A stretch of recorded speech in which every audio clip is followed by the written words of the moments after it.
एक महिला एक होटल में बैठकर खाना खा रही थी। इसी बीच में एक पुरुष की नजर उस महिला पर पड़ती है और जैसे उस पुरुष की नजर उस महिला पर पड़ती है तो उसकी आंखें फटी की फटी रह जाती हैं। और जो उस होटल पर वेटर थे वो उनसे कहता है कि भाई इस महिला के पास में मेन्यू मैं लेकर जाऊंगा, 1 मिनट के लिए मुझको वेटर बनने दो। वो मना कर देता है तो वो उस होटल के मालिक के पास में जाता है और कहता है कि साहब बहुत सीरियस मामला है, आप मुझको जाने दीजिए और आप 112 पर फोन कीजिए, पुलिस बुलाइए और मैं जाकर इस महिला से वार्तालाप करता हूँ। जैसे ही वो पुरुष उस महिला के पास में जाता है और कहता है कि मैडम आप क्या खाना पसंद करेंगी, तो जैसे ही वो महिला उस पुरुष को देखती है तो उसके पैरों के नीचे से जमीन निकल जाती है और वो अपनी नजरों से अपना चेहरा छुपाने की कोशिश करती है। इसी बीच में वहां से खड़ी होकर वहां से बाहर निकलने की कोशिश करती है, लेकिन वो आदमी उससे साफ साफ मना कर देता है, इनकार कर देता है कि जब तक आप हमारे होटल में खाना नहीं खाओगी आप किसी भी कीमत पे यहाँ से बाहर नहीं जा सकती। इसी बीच में जो वहां पर आसपास के लोग बैठे हुए थे वो सभी देख रहे थे कि आखिरकार मामला क्या है,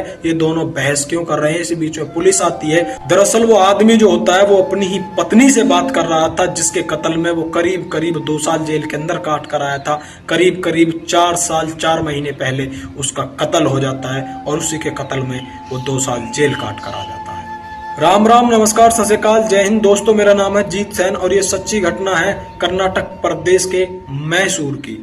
एक गरीब आदमी अपने परिवार का लालन पोषण कर रहा था। वो किसी न किसी तरीके से मेहनत मजदूरी करके अपने परिवार को चला रहा था। इसी बीच में उसकी पत्नी एक दिन फरार हो जाती है, लापता हो जाती है। वो थाने में जाकर FIR लिखाता है कि मेरी पत्नी मिल नहीं रही। इसी बीच में 1 महीना गुजरता है, 2 महीना गुजरता है, 3 महीना गुजरता है और कई महीने बाद एक लाश मिलती है और उस लाश के कपड़ों से, उसकी चूड़ियों से, उसके चप्पल से उस लड़के को गिरफ्तार कर लिया जाता है। दरअसल उसकी लड़की की माँ अपने ही दामाद पर मुकदमा कर देती है और कह देती है कि इसी ने हमारे बेटी को मारा है। जब पुलिस वाले उसको ले जाते हैं तो पहले तो वो मना करता है, लेकिन जब पुलिस वाले धमकाते हैं और बहुत ज्यादा पिटाई करते हैं तो वो हार के मान ही लेता है कि साहब मैंने ही कत्ल किया है। वो 2 साल जेल काट कर आ जाता है और जब उस महिला को कोर्ट में लेके जाया जाता है तो जज पूछता है कि आखिरकार ये महिला कौन है, तो वो कहता है कि साहब इसी महिला के कत्ल में मैं 2 साल जेल के अंदर रहकर आया हूँ। ये मेरी पत्नी है जिसका कत्ल करीब करीब 4 साल 4 महीने पहले हो गया था। इसी बीच में आग की तरह खबर फैल गई थी, फिर चाहे टीवी हो, अखबार हो या सोशल मीडिया हो,